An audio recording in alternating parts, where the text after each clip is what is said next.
আসসালামু আলাইকুম বন্ধুরা, ওয়েলকাম টু মাই চ্যানেল। বন্ধুরা, আজ তোমাদের জন্য অনেক মজার একটা রেসিপি নিয়েছি, শুটকি মাছের।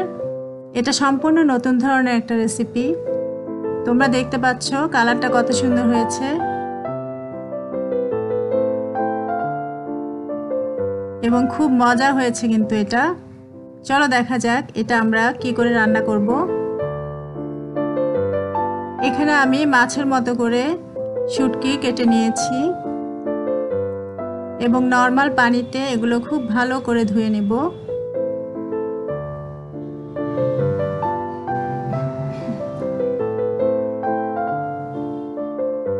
এবার আমি ফুটন্ত গরম পানিতে এগুলো ভিজিয়ে রেখেছি ঠিক 10 মিনিটের জন্য।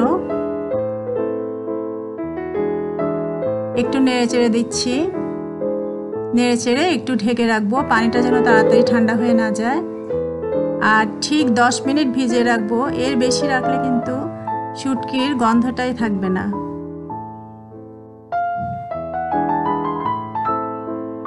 একটু ঢেকে রাখলাম কিছুক্ষণের জন্য।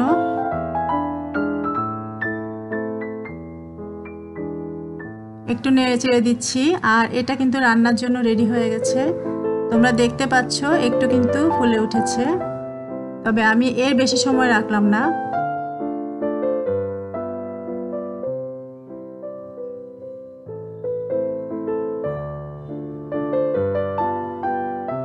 কড়াইটা বসিয়ে দিলাম চুলায় আর চুলাটা অন করে দিলাম। সয়াবিন অয়েল দিয়ে দিলাম, তোমরা চাইলে অন্যান্য তেল ইউজ করতে পারো।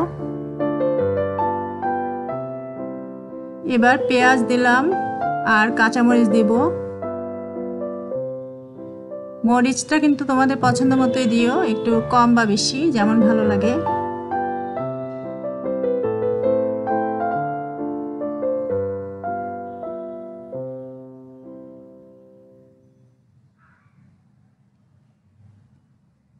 এবার দিয়ে দিচ্ছি সামান্য হলুদ,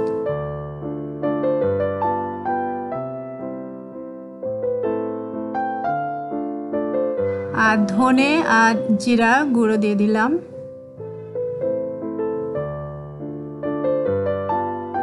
গুঁড়ো মরিচ দিচ্ছি 2 চামচ দিয়েছি, কারণ শুটকিটা কিন্তু একটু ঝাল হলেই ভালো লাগে। আর সামান্য রসুন দিয়েছি। এবার একটু ভালো করে নেড়ে নেব।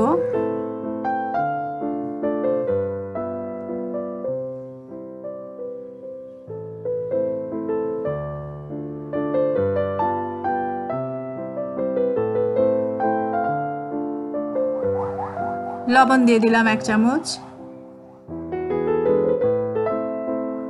একটু ভালো করে সবকিছু মিশিয়ে নিব।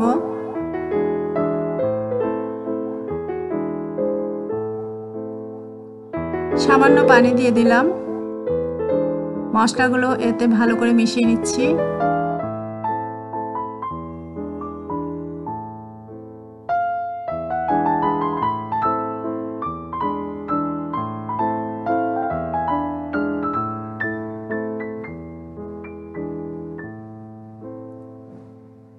এবার মাছ দিয়ে দিচ্ছি, বড় মাছ, আমি কিন্তু রুই মাছ দিয়েছি, তোমরা চাইলে অন্যান্য মাছও দিতে পারো।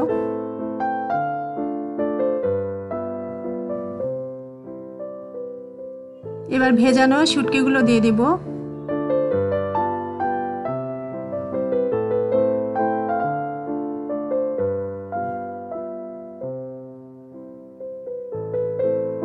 একটু উল্টে পাল্টে দিচ্ছি।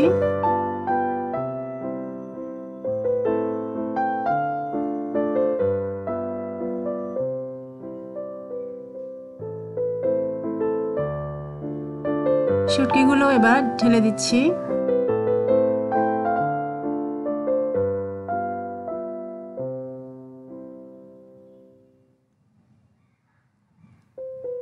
দিয়ে দিলাম, এবার এগুলো হালকা করে একটু উল্টে পাল্টে দিব।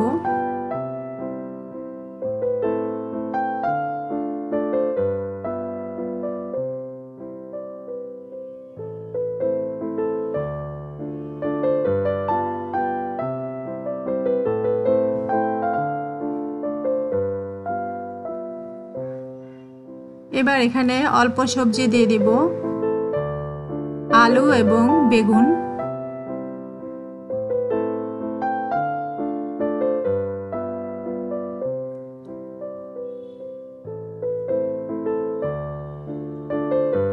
আমি অল্প করে দিয়েছি যেন শুটকির গন্ধটা খুব ভালো থাকে, অর্থাৎ সবজিটা বেশি হলে গন্ধটা হয়তো অতটা লাগবে না।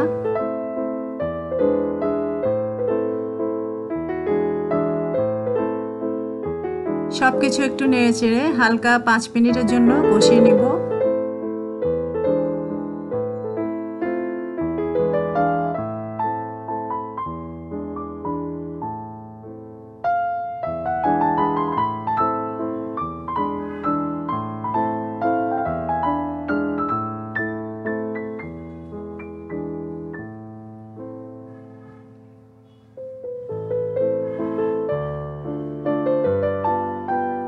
আর আগুনটা কিন্তু আমি মিডিয়াম হিটে রেখেছি।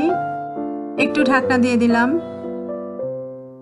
কয়েক মিনিটের জন্য একটু কষিয়ে নিচ্ছি সবকিছু। আবারও একটু উল্টে পাল্টে দিচ্ছি, তবে খুব হালকাভাবে দিতে হবে, কারণ মাছ এবং সবজিগুলো খুব নরম, সামান্যতেই সেদ্ধ হয়ে যায়।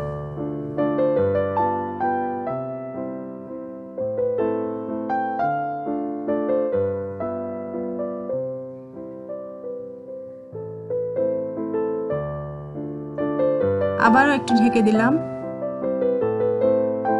হয়ে গেছে হালকা সেদ্ধ। এবার আমি পানি দিয়ে দিচ্ছি।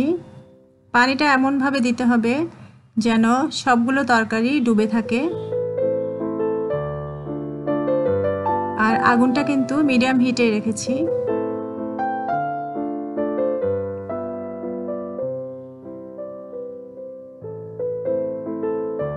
একটু নেড়ে চেড়ে সবকিছু মিশিয়ে দিচ্ছি।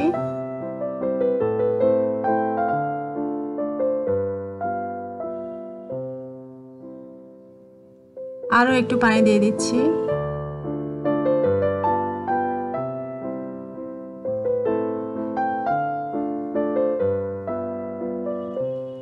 আর টমেটো দিয়ে দিচ্ছি। এটা তোমাদের পছন্দ মতো দিতে পারো, টমেটো একটু কম বা বেশি।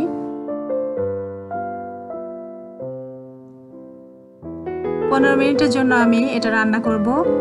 ঢাকনা দিয়ে দিলাম।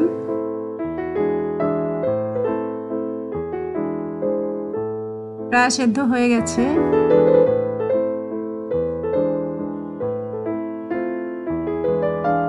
পানিটা যদি বেশি শুকিয়ে যায় তাহলে সামান্য গরম পানি অ্যাড করতে পারো। গরম পানিটা অ্যাড করে একটু ভালো করে ফুটিয়ে নিতে হবে।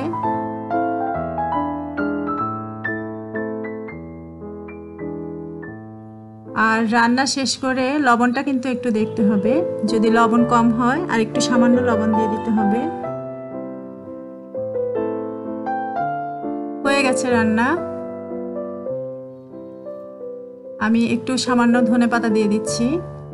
তোমরা চাইলে তোমাদের পছন্দ মতো একটু কম বা বেশি দিতে পারো। অনেকে আবার বেশি পছন্দ করেন, আবার কেউ কেউ তেমন পছন্দ করে না। আমি অল্পই দিয়েছি। রান্না হয়ে গেছে বন্ধুরা, তোমরা দেখতে পাচ্ছ কালারটা কিন্তু অনেক সুন্দর হয়েছে এবং খেতেও অনেক মজা হয়েছে। বন্ধুরা, আমার ভিডিওটি যদি তোমাদের ভালো লেগে থাকে একটা লাইক দিয়ে দিও।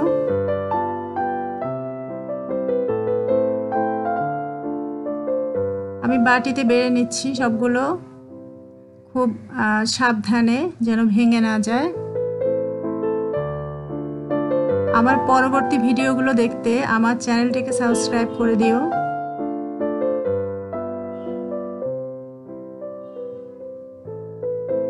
আজকের ভিডিওটি দেখার জন্য তোমাদের সবাইকে অনেক ধন্যবাদ।